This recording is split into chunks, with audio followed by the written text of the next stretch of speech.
A flashing blaze of red and blue erupted in the rearview mirror, cutting through the rain like a blade. For most drivers, it meant a routine ticket, a few minutes of inconvenience, and a fine paid online before the week was out. For a black man behind the wheel of a luxury sedan on a wet Tuesday night in an affluent, heavily policed suburb north of Chicago, it could mean something far darker, something that had ruined careers, broken bodies, and ended lives. Officer Derek Callahan believed he had found an easy mark. He was wrong. The rain fell in relentless freezing sheets, turning the asphalt of Interstate 90 into a dark mirror that threw back the glow of taillights and the occasional street lamp. Inside his meticulously maintained 2018 Lexus LS, the Honorable Arthur Pendleton exhaled a long, weary breath. At 62, he had spent 3 decades navigating the labyrinth of the American justice system. For the past 12 years, he had served as a United States District Judge for the Northern District of Illinois. His reputation rested on a razor intellect, a stoic patience forged in the heat of 1,000 trials, and an unshakable belief that the law must apply equally to the powerful and the powerless alike. That day had been especially draining. 9 hours on the bench presiding over a labyrinthine corporate embezzlement case had left him saturated with financial jargon and the low-grade exhaustion that comes from holding the weight of other people's futures in his hands. All he wanted was the quiet of his study in the city, a glass of neat bourbon, and a book that required no citations. A multi-vehicle pileup on the interstate had forced a mandatory detour. His GPS rerouted him through Oakmont Hills, an ultra-wealthy, predominantly white enclave tucked just beyond the Chicago city limits, a place of surgically manicured lawns, astronomical property taxes, and a police department with a quiet reputation for treating outsiders as threats. Arthur adjusted his wire-rimmed glasses and held his speed at a precise 28 miles per hour in a 30-mile zone.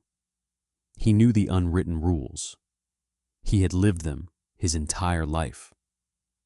A black man in a luxury car after dark in a town like Oakmont Hills was a moving target. It did not matter that he held a Harvard law degree, that his signature could authorize federal wiretaps or send a man to prison for decades. In the dark, behind the wheel, he was only a silhouette. A mile down elm-lined Harrison Avenue, an Oakmont Hills police cruiser sat idling in the shadows of a shuttered strip mall. Inside, Officer Derek Callahan, 34, high and tight haircut, ego larger than his badge, watched the world through narrowed eyes. 8 years on the force had taught him that aggressive stops and minor drug busts built a career faster than patience ever could. He saw himself as the gatekeeper of Oakmont Hills, the last line of defense against the undesirables who drifted up from the city. He claimed a sixth sense for people who did not belong. When the black Lexus glided past, clean and quiet, Callahan's gaze locked on the driver's silhouette. An older black man, out-of-town plates, a car that, in Callahan's private calculus, no one who looked like that could legitimately afford. He shifted into drive and fell in 2 car lengths behind. Arthur saw the headlights immediately. A cold, familiar knot tightened in his stomach. The same sensation he had felt as a young public defender driving through southern counties decades earlier. He checked the speedometer. Still 28. Lane position perfect. He signaled well in advance and made a slow, deliberate right onto Maple Drive, a winding residential street the GPS insisted would return him to the highway. Callahan followed. "Let's see what you do," he muttered, fingers drumming the wheel. Arthur drove with flawless precision. Frustrated, Callahan decided he no longer needed a real reason, only a pretext. Dispatch, Unit 4. Initiating traffic stop on a late-model black Lexus, Illinois plates. Suspicious vehicle. Possible window tint violation and failure to maintain lane, the dispatcher acknowledged. Callahan flipped the switch, The night exploded in red and blue. Arthur pulled over at once, guiding the heavy car onto the shoulder beneath a flickering street lamp. He shifted into park, killed the engine, and rolled down the window. Then, following instincts carved into him by a lifetime of survival, he placed both hands flat on the steering wheel at 10 and 2 and waited. Rain drummed against the roof. In the side mirror, he watched Callahan step out, take his time adjusting his duty belt, and shine a high-powered tactical flashlight directly into the mirror to blind him. As the officer approached, he unclipped the retention strap on his holster, an intimidation tactic as old as the badge itself. "Evening," Callahan said, voice flat with unearned authority. The flashlight beam stayed fixed on Arthur's eyes. "Good evening, officer." Arthur's baritone was calm, deep, and entirely free of the nervous flutter most citizens showed at a traffic stop. He had stared down cartel bosses and corrupt politicians. A suburban patrolman's posturing was amateur work. "You know why I pulled you over?" "I confess I do not. I was driving under the speed limit. My registration is current. My vehicle is in complete working order. Perhaps you could enlighten me." Callahan's jaw tightened. He disliked the vocabulary, the absence of fear, the quiet dignity. To a man like him, dignity felt like defiance. "You swerved back there. Failure to maintain your lane. Plus, that window tint looks illegally dark." "Where are you headed tonight, buddy?" The word buddy hung in the air, a deliberate microaggression meant to strip away respect. "I am heading home, officer. The interstate was blocked by a collision. My navigation system routed me through Oakmont Hills. I am simply passing through."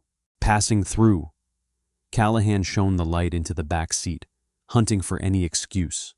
Duffel bag, stray wrapper, anything. There was only a leather briefcase on the passenger seat. "Whose car is this?" "It is my vehicle. License and registration." "My license is in my wallet, left interior jacket pocket. Registration is in the glove compartment. With your permission, I will reach for them now." Callahan paused, thrown by the hyper-compliant precision. "Just get the license. Keep your hands where I can see them." Arthur moved slowly, produced the license, and handed it through the window.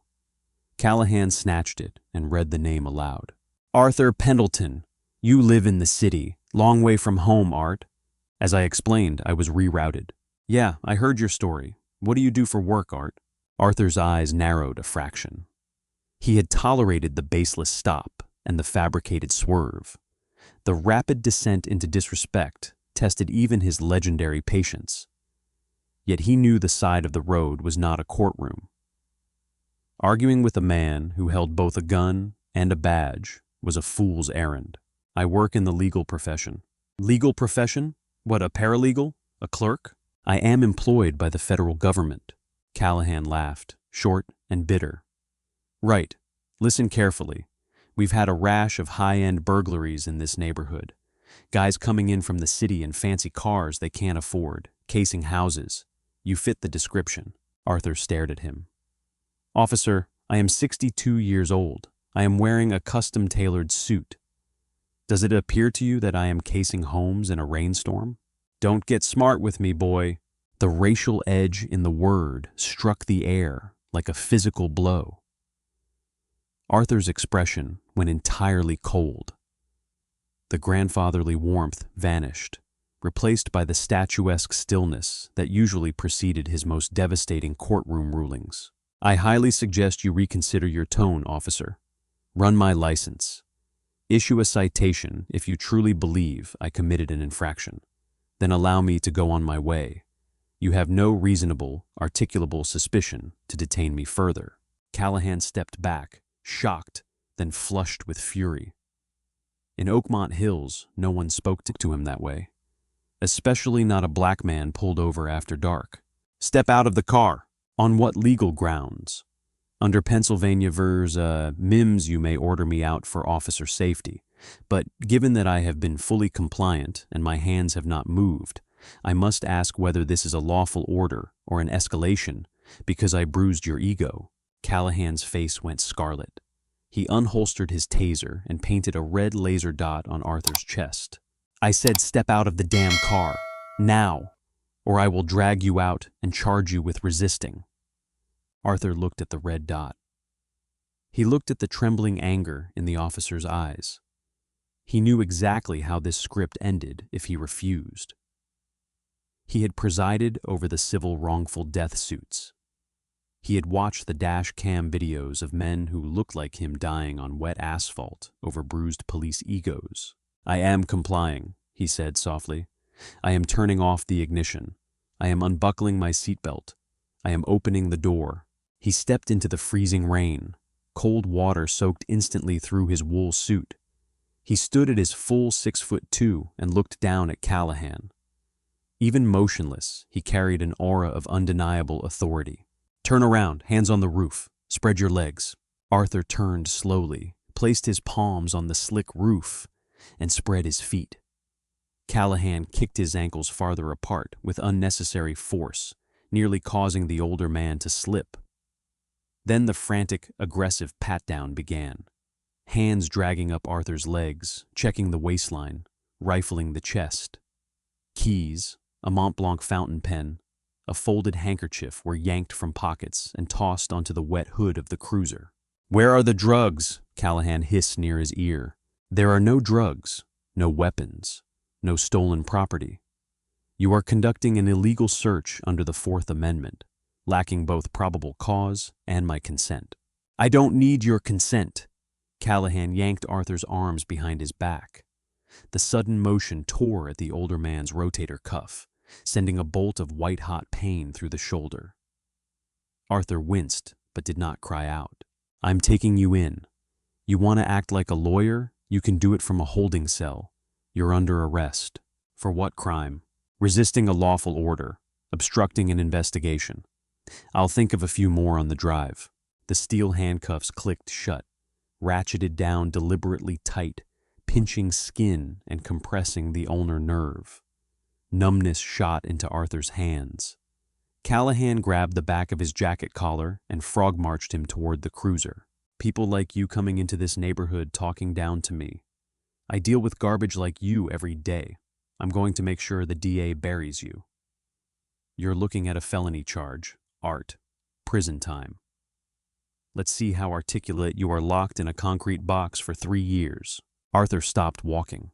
Even with hands bound, he planted his feet on the wet asphalt and turned his head to look Callahan dead in the eye. The look was so piercing, so devoid of fear, that the officer involuntarily halted. "Officer Callahan," Arthur said, voice cutting through the rain with terrifying clarity. "I want you to remember everything you are doing right now. The threats, the fabricated charges. Because I assure you, by the time the sun rises tomorrow, your life as you know it will be entirely over." Callahan blinked, momentarily unsettled, then shoved Arthur hard against the side of the cruiser. "Is that a threat? You're threatening a police officer. Add that to the list. Get in the car." He opened the rear door and forced Arthur inside. Because Arthur was tall, his head struck the doorframe hard. He collapsed onto the hard plastic seat, arms twisted painfully beneath him. The door slammed with a metallic thud. In the dark, claustrophobic rear of the squad car, smelling of disinfectant and stale sweat, Arthur struggled upright. His wrists bled slightly from the tight steel. His tailored suit was ruined. His head throbbed. Through the plexiglass, he watched Callahan retrieve the leather briefcase from the Lexus, toss it into the front seat, and leave the luxury car sitting on the shoulder with its flashers still on. Callahan climbed in, dripping wet, and grinned into the rearview mirror. "You're done, old man. Next stop, county lockup." Arthur leaned his head back, closed his eyes, and let the quiet, controlled inferno of rage burn inside him. He was not merely a man who knew the law. He was a man who commanded it. He had dedicated his life to ensuring that the power of the state was wielded fairly. Now he sat in the back of a police car, a victim of the exact systemic rot he fought every day. He said nothing more. He simply sat in the darkness, letting the rhythmic sweep of the windshield wipers count down the final minutes of Officer Derek Callahan's career. Callahan had no idea. As the cruiser sped through the rainy streets toward the Oakmont Hills Police Department, the arrogant officer was already drafting a report full of lies, completely oblivious to the catastrophic reality of what he had just done. He had not merely arrested an innocent man. He had arrested a sitting federal judge of the United States District Court, and Arthur Pendleton intended to let him dig his own grave all the way to the bottom. The Oakmont Hills Police Department was a brick and glass fortress of municipal overfunding. State-of-the-art holding cells, polished granite floors, and the quiet hum of a department that had never faced real scrutiny. At 11:17 that night, the precinct was a cavern of harsh fluorescent light and the occasional chatter of dispatch. When Callahan hauled Arthur through the heavy double doors, the squeak of wet tactical boots broke the midnight quiet. Arthur walked with his head high, posture impeccably straight, despite the soaked, ruined bespoke suit and the agonizing pressure of the steel cuffs cutting off circulation to his hands. Behind the raised booking desk sat Sergeant Thomas O'Rourke, 58, heavy-set, world-weary, 2 years from a comfortable pension. He had seen every type of criminal walk through those doors. As he peered over his reading glasses, his instincts flared. The man Callahan was shoving toward the desk did not look like a burglar or a drug dealer. He looked like a CEO who had been caught in a shipwreck. "What do we have, Callahan?" "Got a live one tonight, Sarge." Callahan boasted loud enough for the 2 younger officers in the adjacent room to hear. He shoved Arthur roughly against the counter, caught him prowling the Maple Drive sector, refused a lawful order, resisted arrest, obstructed my investigation, probably casing for the burglary ring. I want him in holding while I write up the felonies. O'Rourke looked at Arthur, noticed the blood trickling down the left wrist, mixing with rainwater, and the calm, unnervingly steady gaze. "Name?" "Arthur Pendleton." The deep, resonant voice seemed entirely out of place in a booking room. The name sounded vaguely familiar, but O'Rourke could not place it. "Okay, Arthur, turn around. Let's get those cuffs off for the search." Callahan unlocked them, grinning. "Don't let him fool you, Sarge. He's a talker. Thinks he's a lawyer or something." Arthur brought his hands forward slowly, wincing as blood rushed back into the severely bruised wrists. He did not rub them. He simply placed both palms flat on the counter and locked eyes with the sergeant. "Sergeant, I am officially requesting that you preserve all dash cam and body cam footage from Officer Callahan's vehicle and person, time-stamped from 2200 hours onward. Furthermore, I am notifying you that I am being held without probable cause, and I request my phone to contact legal counsel." Callahan barked a laugh. "Listen to this guy. Thinks he's on television. Dump your pockets, Art." Arthur ignored him completely, gaze still fixed on O'Rourke. The precision of the language unsettled the sergeant. Suspects usually screamed or cursed. They did not issue legal preservation directives. Callahan slammed the wet leather briefcase onto the counter, then tossed the wallet, keys, and fountain pen beside it. "Here's his property. I'm grabbing dry clothes and starting the paperwork. Put him in cell 2. Don't let him make a call until I say so. You know that's not how it works, Derek. After booking." Callahan turned on his heel and swaggered toward the locker room, entirely confident he still ruled this castle. Left alone with Arthur, O'Rourke pulled on blue nitrile gloves for the mandatory inventory. "All right, Mr. Pendleton. Any weapons, needles, or contraband in this bag?" "None. Though I strongly advise you to pay close attention to the contents of that wallet and briefcase, Sergeant." O'Rourke gave him a weary look and opened the soaked wallet. Driver's license. 3 crisp $100 bills. Platinum American Express. Health insurance card. Standard items. Then his fingers brushed something heavy in the back compartment. Thick, embossed leather. He pulled out a trifold credential case and flipped it open. The overhead fluorescent light caught the gleam of a solid gold shield. Beneath it, sealed in tamper-proof government laminate, an identification card bearing the seal of the United States Department of Justice. United States District Court. The Honorable Arthur T. Pendleton, Article 3's judge. O'Rourke stopped breathing. The air in the booking room seemed to evaporate. His eyes darted from the golden seal to the ID photograph, then slowly up to the towering, quiet black man standing on the other side of the counter. "Oh, sweet Jesus," he whispered, his face drained of all color. Arthur did not blink. "If you open the briefcase, Sergeant, you will find the sentencing guidelines for United States versus Van Comp Corporation, a multi-million-dollar federal embezzlement case I am scheduled to preside over tomorrow morning at 9 o'clock. Documents that Officer Callahan has now unlawfully seized." O'Rourke's hands shook so violently he dropped the credential case. Cold sweat broke across his neck. 30 years on the job had taught him the hierarchy of power. A patrol officer was the bottom of the food chain. A sitting Article 3 federal judge, appointed by the President and confirmed by the Senate, was something else entirely. A single injunction from that bench could erase an entire municipal department from the map. "Your Honor!" O'Rourke's voice cracked. He ripped the latex gloves from his hands.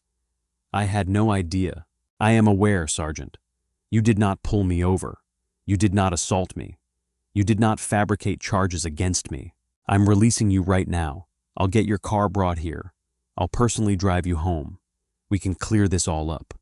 Massive misunderstanding, sir. Do not touch those keys." Arthur's voice barely rose, yet the absolute crushing authority behind it froze O'Rourke in place. "I have been formally placed under arrest by an officer of your department. I have been subjected to an illegal search, an unconstitutional seizure, and physical assault. I have been threatened with fabricated felony charges to intimidate me. If I were any other black man from the city, I would currently be locked in that cell facing a ruined life because of the perjury of an arrogant man with a badge. I am not leaving. Judge Pendleton, please. You are going to call your chief. You will wake him. You will tell him to come down here immediately, and you will not tell Officer Callahan a single thing until the chief arrives. Am I understood, Sergeant?" O'Rourke looked at the federal credentials, then at the bleeding wrists of the most powerful man he had ever met. "Yes, Your Honor, right away, Your Honor." Chief of Police David Harrington was deeply asleep in his sprawling 5-bedroom home when the cell phone on the nightstand began to vibrate violently. At 52, Harrington was a political survivor who had spent years carefully managing the wealthy, demanding residents of Oakmont Hills, keeping crime statistics virtually non-existent and ensuring the department remained fully funded. He fumbled for the phone. The precinct desk. "Harrington. Chief, it's Sergeant O'Rourke. You need to get down here right now." Harrington sat up, rubbing his eyes. O'Rourke was not the type to panic. "Tommy, it's almost midnight. What's going on?" "We have something worse than a homicide.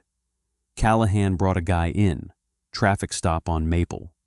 Charged him with resisting, obstruction, the whole 9 yards. And? Callahan's an aggressive idiot, but why are you waking me for a traffic dispute?" O'Rourke paused as if the words burned his throat. "The suspect is Arthur Pendleton." Harrington froze. The name hit him like a physical blow. He had spent a decade as an investigator for the state's attorney's office before taking the chief's job. He knew every major player in the regional justice system. He knew Arthur Pendleton, the judge who had dismantled the Rossi crime family, the judge who had held 2 FBI agents in contempt for lying on a warrant. Brilliant, ruthless in his application of the law, absolutely terrifying when crossed. "Tommy," Harrington breathed, blood roaring in his ears. "Please tell me you are joking. Please tell me you have a different Arthur Pendleton. Black man, 60s, custom suit. I'm staring at his gold DOJ shield right now, Chief.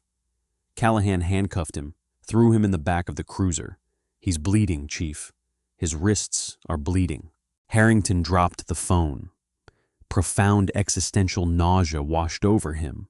He scrambled out of bed without changing out of his pajama shirt, threw a heavy coat over it, shoved bare feet into loafers, and sprinted for his SUV. As he tore out of the driveway, breaking every speed limit toward the station, his mind raced through the catastrophic fallout. False arrest, assault under color of law, civil rights violations, a Section 1983 federal lawsuit. The Department of Justice would descend on Oakmont Hills like a swarm of locusts. The media would feast. White suburban cops brutalize black federal judge. His career would be over. The city would be bankrupted by the settlement. Meanwhile, back at the precinct, Officer Callahan stood in the break room pouring fresh coffee, changed into a dry uniform shirt, feeling enormously pleased with himself. A young rookie, Officer Miller, heated a Tupperware of pasta in the microwave. "Rough night out there, Derek? Nothing I can't handle." Callahan smirked. "Just had to put some city trash in his place. Guy driving a $90,000 Lexus through my sector, giving me lip. Thinks because he wears a suit he can talk down to me." "What did you hit him with?" "Failure to maintain lane to get him stopped." Callahan laughed openly, admitting the pretextual stop without a care. "Then he refused to step out, so I yanked him out, tagged him with resisting and obstruction. I'm talking to the DA tomorrow, see if we can tack on a felony intimidation charge. I want this guy sweating in county lockup for the weekend." "Damn, you don't mess around." "Damn right I don't. This is our town. You got to let these people know they can't just wander in here and act like they own the place." Callahan tossed his empty sugar packet into the trash and headed toward the booking desk, expecting to find his suspect locked safely in cell 2, humiliated and defeated. Instead, he walked into chaos. The heavy glass doors of the precinct flew open, crashing against the security stops. Chief David Harrington stormed in, coat flapping open to reveal his plaid pajama shirt, face an apoplectic shade of crimson. His eyes locked on the booking desk. Judge Arthur Pendleton sat calmly on a wooden bench against the wall, sipping water Sergeant O'Rourke had provided.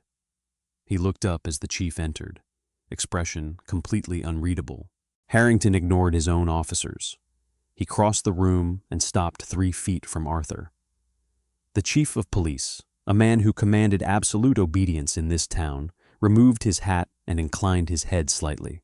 "Judge Pendleton," he said, voice trembling with terror and groveling respect. "Your Honor, I cannot begin to apologize. This is a catastrophic failure of my department." Callahan, who had just stepped into the hallway, froze. The coffee cup slipped from his fingers, shattered on the polished granite, and sprayed hot liquid across the floor. The words, "Judge, Your Honor," echoed in his brain and refused to compute. He stared at the older black man he had threatened with prison time. He remembered the calm demeanor. He remembered the warning. "By the time the sun rises tomorrow, your life as you know it will be entirely over." "Chief!" Callahan's voice cracked like a terrified adolescent. "What's going on? Who is this guy?" Harrington turned slowly. The look of groveling apology vanished, replaced by murderous, unadulterated hatred directed squarely at Derek Callahan. "Shut your mouth, Callahan. Do not say another word. Stand against that wall and do not move a single muscle." He turned back to Arthur, visibly sweating. "Your Honor, I will personally drive you home. We will drop all charges immediately. There will be no record of this. And I assure you, Officer Callahan will be severely disciplined, suspended without pay, pending internal review." Arthur placed the plastic water cup gently on the bench. He stood slowly, towering over the chief of police. He looked at Harrington, then past him, locking eyes with the pale, shivering officer against the wall. "Chief Harrington, I do not want an apology. I do not want a quiet ride home. And I certainly do not want an internal review conducted behind closed doors." Harrington swallowed hard. "What do you want, Your Honor?" "Officer Callahan arrested me under color of law, depriving me of my constitutional rights. He fabricated evidence, committed perjury in his initial verbal report, and physically assaulted me. Therefore, I am not leaving this precinct. Instead, I suggest you call the local field office. I want Special Agent in Charge Gregory Walsh of the FBI down here immediately to open a federal civil rights investigation. And until he arrives, I want Officer Callahan's badge and service weapon placed on this desk." Arthur's eyes drifted back to Callahan, cold and unrelenting. "Because Officer Callahan is no longer a police officer. He is a federal suspect." The silence in the precinct was deafening, heavy and suffocating, like the calm eye of a hurricane. Chief Harrington stood frozen, color completely drained from his face. He looked at Arthur Pendleton, standing tall and resolute, then at Officer Derek Callahan. Callahan was trembling. The bravado that had fueled his entire adult life, the badge, the gun, the power to ruin lives on a whim, was vaporizing before his eyes. "Chief," Callahan pleaded, voice a pathetic, reedy whine, "you can't be serious. He was swerving. He refused a lawful order. You're going to take the word of a suspect over your own officer? Shut your damn mouth, Derek." Harrington stepped toward the younger man. Self-preservation had fully overridden any sense of loyalty. He knew that if he did not comply with Arthur's exact demands, he would be indicted right alongside Callahan for conspiracy to cover up a federal crime. "Hand over your weapon. Unclip the duty belt. Now." "Chief, please." "Do it!" Harrington's roar echoed off the polished granite. Shaking uncontrollably, Callahan fumbled with the thick plastic buckle. Finally, it gave way. The heavy belt, Glock 19, taser, cuffs, radio, slid from his waist and hit the floor with a loud metallic clatter. He unpinned the silver Oakmont Hills badge from his chest, hesitated a moment, then dropped it onto the booking desk beside Arthur's gold Department of Justice shield. "Go sit in the interrogation room," Harrington ordered, pointing a trembling finger down the hall. "Do not touch your phone. Do not speak to anyone." As Callahan shuffled away, a hollow shell of the tyrant he had been an hour earlier, Harrington turned back to Arthur. "Your Honor, I will make the call to the field office immediately." For the next 90 minutes, the Oakmont Hills Police Department felt like a morgue. Arthur sat patiently on the wooden bench, having finally accepted a clean, dry towel from a terrified Officer Miller to drape over his soaking shoulders. He did not pace. He did not speak. His presence alone acted as an oppressive weight on every cop in the building. At exactly 1:18 a.m., the glass door slid open and the atmosphere in the room violently shifted. 4 men in dark suits entered, led by Special Agent in Charge Gregory Walsh. Walsh was a towering, broad-shouldered man with close-cropped silver hair and the grim, unyielding demeanor of someone who had spent 20 years dismantling organized crime syndicates and corrupt politicians. 3 armed federal agents in tactical vests marked FBI followed closely behind. Walsh bypassed the booking desk entirely, eyes locking on to Arthur. Genuine concern crossed the veteran agent's face. He had worked with Judge Pendleton for years, securing warrants, testifying in his courtroom. "Arthur," Walsh said, extending a hand. "Are you all right?" "I am bruised, Agent Walsh, but I am unharmed. Thank you for coming so quickly."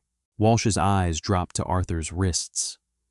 The deep purple contusions and dried blood where the handcuffs had bitten into the skin were impossible to miss. His jaw tightened into a hard, unforgiving line. He turned slowly to face Chief Harrington. "Chief Harrington, I am officially taking jurisdiction of this precinct. My agents will lock down your server room to preserve all digital evidence, dispatch logs, body cam footage, dash cam video. Where is the officer responsible for this?" "Interrogation Room A, Agent Walsh." "Before we speak to him," Arthur interjected smoothly, "I believe it would be prudent to review the audiovisual evidence of the traffic stop. Officer Callahan was quite confident that I was swerving, resisting arrest, and casing the neighborhood. Let us see what the cameras captured." Harrington gestured weakly to Sergeant O'Rourke. "Tommy, pull up Unit 4's dash cam and body cam on the main monitor." O'Rourke typed quickly, bringing up the precinct's main server display on the large wall-mounted television. I have the dash cam, Chief, but... He hesitated, clicking frantically. Callahan's body cam. The file is empty. It looks like he manually powered it down right before he exited the cruiser. A collective gasp swept the room. Callahan had deliberately killed his microphone and chest camera so there would be no audio of his racial slurs and fabricated threats. Classic dirty cop maneuver. He turned it off, Harrington whispered, burying his face in his hands. He knew exactly how this looked to the FBI, an institutional cover-up. Special Agent Walsh only smiled, a cold, predatory smile. Chief Harrington, are you aware of the Department of Justice grant your city accepted last October to upgrade your vehicle fleets? Harrington looked up, confused. Yes, we installed the new Axon Fleet 3 systems. Exactly. Walsh nodded, tapping rapidly on an encrypted tablet. And as part of that federal grant, those systems came with an automatic tamper-proof redundancy protocol. The moment Officer Callahan activated his overhead light bar, the dual microphone array inside the cruiser began recording. It syncs with the officer's lapel mic via Bluetooth. Even if he powers down his primary chest camera, the cruiser's system continues recording raw audio and uploads it directly to an encrypted cloud server that your local IT department cannot access or delete. Walsh looked at Arthur. With your permission, Your Honor. Proceed. Walsh connected the tablet to the wall monitor. The screen flickered, showing the high-definition wide-angle view from Callahan's dashboard. Rain lashed the windshield. The black Lexus sat perfectly on the shoulder. Then the audio kicked in, crystal clear. The entire precinct stood in dead silence as the true events of the night echoed through the room. They heard Arthur's calm, perfectly polite, legally sound responses, and they heard Callahan's vile escalation. Don't get smart with me, boy. The racial slur hung in the air like toxic smoke. Chief Harrington closed his eyes, physically sickened. I'm going to make sure the DA buries you. You're looking at a felony charge, Art. That's prison time. Let's see how articulate you are when you're locked in a concrete box for 3 years. The recording ended with the deafening thud of Callahan slamming Arthur's head into the doorframe of the cruiser. Agent Walsh disconnected the tablet and handed it to one of his agents. Agent Miller, go to interrogation room A. Place Derek Callahan under federal arrest for deprivation of rights under color of law, Title 18, United States Code, Section 242. Read him his Miranda rights. If he speaks, document it. If he resists, you have my full authorization to use force. 2 FBI agents drew their handcuffs and marched down the hallway. Seconds later, the muffled sound of Callahan shouting in panic echoed from the back rooms. I'm a cop! You can't do this! Chief, help me! Cut off by the heavy thud of a body slammed against a wall, followed by the distinctive metallic click-click of federal handcuffs locking into place. Arthur adjusted his ruined suit jacket. He looked at Chief Harrington, who resembled a man standing on the gallows watching the lever being pulled. Chief Harrington, Arthur said, voice devoid of anger, replaced only by cold clinical certainty. You run a department where an officer felt entirely comfortable turning off his camera, fabricating multiple felony charges, and assaulting a compliant citizen in the street simply because he believed his badge granted him absolute immunity. Tomorrow morning I am calling the Attorney General.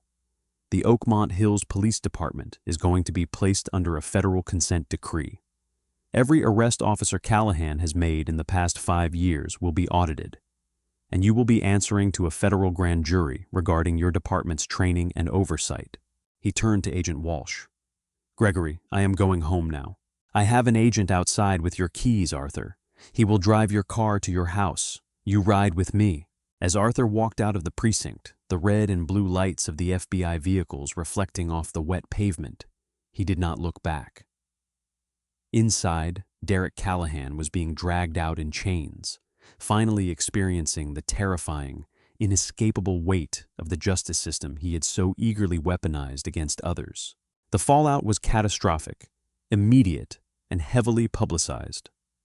By sunrise, the story had broken. Major news networks ran the headline on a continuous loop. Racist suburban cop arrests black federal judge. FBI takes over precinct. The dashcam audio, leaked inevitably to the press, played on every radio station and morning show in the country. Public outrage rose like a tidal wave.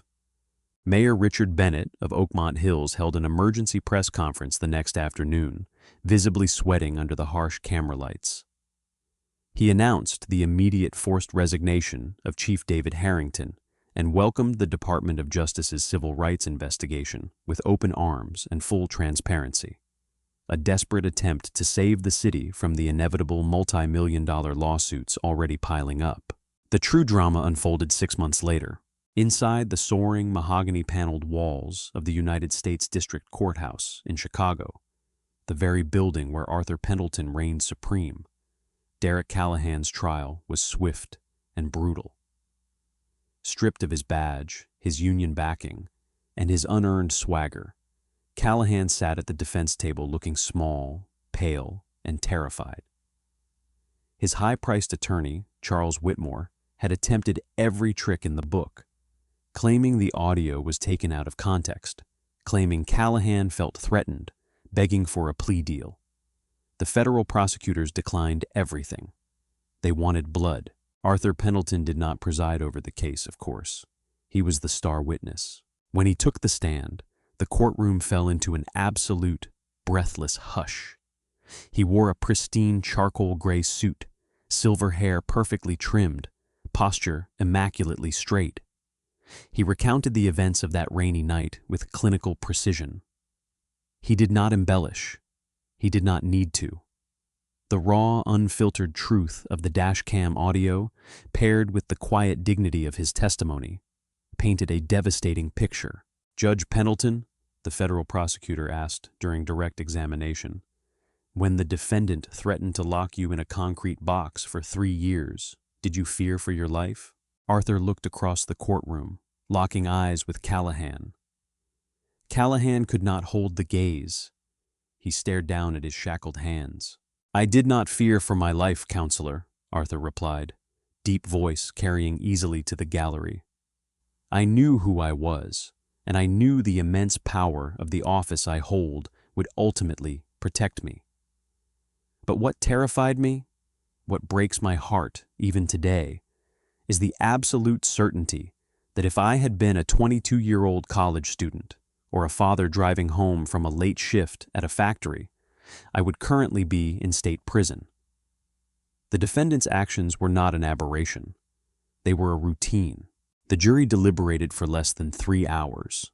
When the verdict was read, Derek Callahan stood on shaking legs. "On the charge of deprivation of rights under color of law, we find the defendant guilty. On the charge of obstruction of justice, we find the defendant guilty. On the charge of aggravated assault by a peace officer, we find the defendant guilty." Presiding Judge Robert Henderson, known for merciless sentencing, looked down at Callahan with open disgust. "Mr. Callahan, you were entrusted with a badge and a gun to protect the public. Instead, you used them as tools of terror, motivated by nothing more than your own vile prejudice and a grotesque abuse of authority. You picked the wrong man on the wrong night, and in doing so, you exposed a rot that this court will not tolerate." Henderson banged his gavel. "I sentence you to 84 months in a maximum security federal penitentiary, to be followed by 10 years of supervised release. You are remanded immediately to the custody of the United States Marshals." A choked sob escaped Callahan's throat as the marshals grabbed his arms and roughly pulled his hands behind his back to apply the heavy steel chains. Click, click. The sound echoed in the courtroom, a poetic, devastating mirror to the cuffs he had slapped onto Arthur Pendleton's wrists 6 months earlier. Arthur watched from the back row of the gallery as Callahan was led away through the side door. Career, freedom, and reputation completely destroyed by his own arrogance. Arthur stood, buttoned his suit jacket, and walked out of the courtroom. He passed through the heavy oak doors and stepped into the bright, clear afternoon sunlight. He descended the wide marble steps of the courthouse, acknowledging the respectful nods of the federal marshals and passing attorneys. He climbed into his repaired, perfectly clean Lexus LS. As he started the engine, he looked at his wrists. The bruises had long since faded, but the memory of the cold steel remained. Justice had been served today. One bad cop had been removed from the streets. Yet Arthur knew the truth of his profession. Tomorrow the sun would rise, and there would be more work to do. He shifted the car into drive and pulled smoothly into the flow of traffic, ready to return to the bench and continue the fight. Power, arrogance, and prejudice form a dangerous combination. But as this night proved, nobody stands above the law, especially not when they decide to test the very man whose duty it is to enforce it.